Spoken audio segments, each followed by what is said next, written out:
Many, arguably most films that we watch these days, are moral stories. At their core, they assume some sort of ethical standard and hold their characters to it. Even films like Crash or Fight Club that play around with our understanding of good and evil invoke the dramatic question, will the character do the right thing, as a way to drive the plot forward. Ron Howard's 2013 film Rush does not do this. It is a rare film that entirely brackets the moral question and instead invites the viewer to ask, what kind of person would do this? In this video essay, I'm going to look at how this essentially different approach to storytelling affects the way we understand the film's genre, editing, and symbolism. Rush tells the true story of two rival Formula One drivers, James Hunt and Niki Lauda. On the surface, the hot-headed, risk-taking Englishman and the reserved, calculating Austrian could not be more different. In fact, the only thing that they share is a talent for driving quickly and a single-minded obsession for achieving glory in the world of Formula racing. The film focuses specifically on the incredible 1976 season, which Niki led up until he crashed dramatically in the German Grand Prix and nearly died. It was assumed that his season, if not his career, was over, but against all odds and every professional's recommendation, he returned from the hospital early to defend his lead. In the end, his rival Hunt won the Drivers' Championship by a single point after a courageous drive through monsoon conditions in Japan. On the most superficial level, Rush is a biopic, but simply saying a film is based on real people tells us very little about the plot or character arcs. Another way we can think about genre is to look at the extent to which the film fits the tropes of classical Hollywood cinema. Although it gets its name because these genre conventions were developed by Hollywood in the golden age of the studio, films that use the tropes and narrative beats of CHC are still incredibly common today. All CHC films have a protagonist, couple formation, a resolution, and a moral message. Rush certainly has its protagonists, two in fact. There's couple formation as well. Both drivers marry, with varying degrees of success, and the development of the rivalry between James and Niki can be seen as its own sort of coupling. The story also has a resolution, with James being crowned winner at the end of the season.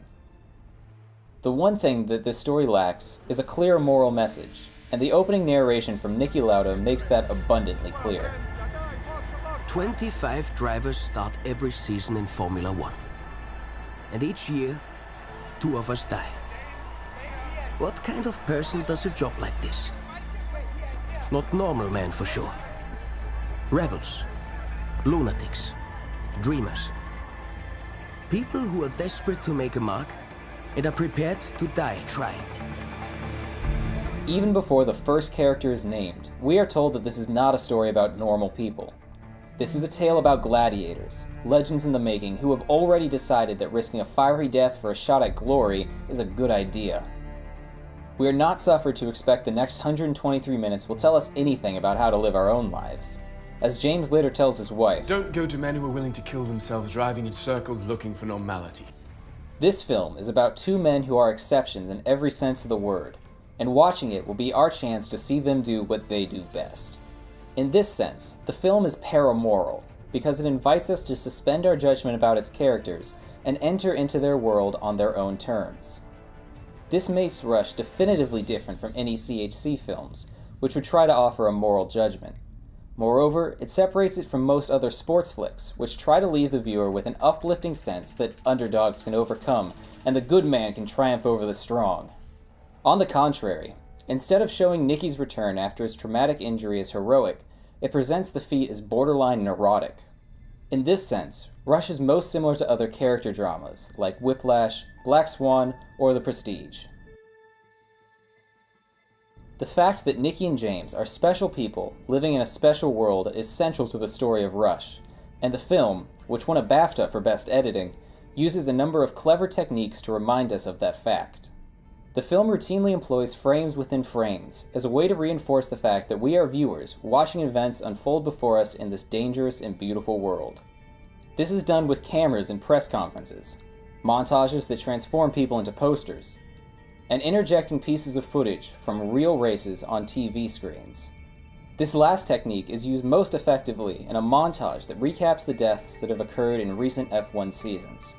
By presenting this information to the viewer using real crash footage that the characters are watching in the world of the film, we are forced to reevaluate our relationship to those characters, who we ourselves are watching. We must come to terms with the fact that this is a true story, and the characters represent real lives being risked. Moreover, by invoking cinema as frame, the viewer is reminded that they are the viewer, and these people are performing their exceptional feats for us. This idea is further reinforced through the symbol of the parakeet. Throughout the film, drivers are associated with these birds as a way of emphasizing their short-lived beauty. The first time this symbol appears is in a montage, during which James Hunt's character is introduced. In his voiceover, he explains, I have a theory why women like racing drivers. It's not because they respect what we do, driving round and round in circles. Mostly they think that's pathetic, and they're probably right. It's our closeness to death. In the same way that the parakeet's beauty is heightened by the shortness of its life, so too are racing drivers made more compelling because they exist so close to death. And notice that in this shot, the camera moves to place James visually within the confines of the cage. This is once again invoking the idea of cinema as frame, inviting us to consider the whole film as a cage through which we watch the short, beautiful, 123-minute lives that these characters play out before us for our pleasure. All of this forces us to consider our own agency in watching the film. If the goal of the main characters is glory, we must reckon with the fact that we are the ones who are bestowing it upon them. It is because we are watching that this drama can play out at all. Ultimately, the paramoral landscape of the film exists because we create it. We are the ones who suspend the moral question by consenting to watch men race and die. We could evaluate this situation ethically, but the fact is we don't. We would rather just watch. But of course, watching will always have some impact on the viewer. The film showcases several characters who respond differently to the experience of watching Formula Racing, but the most intriguing pair is that of Nurse Gemma and Niki Lauda. Gemma, who we met in the previous scene with the parakeets, reacts to racing by becoming enthralled with James. And an interesting subversion of the male gaze, she recognizes him first as an object of desire and becomes infatuated with him.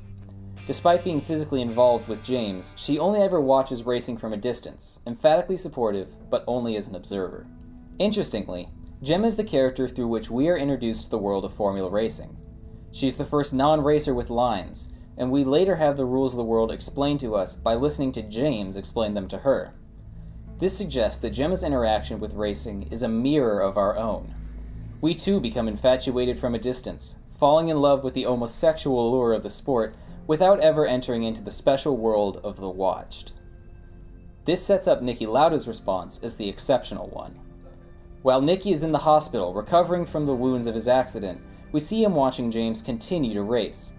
By showing us the screens he is watching on, the film demonstrates that he has left the special world.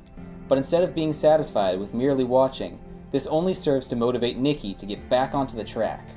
As he later explains to James, Happened and You were. But trust me,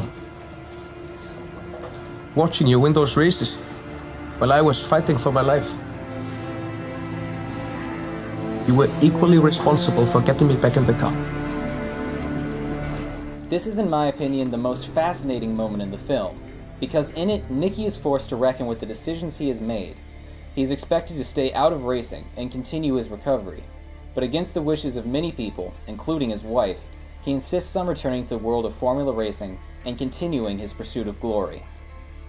In the pivotal scene, he does this by putting on his racing helmet once again, while his wife watches.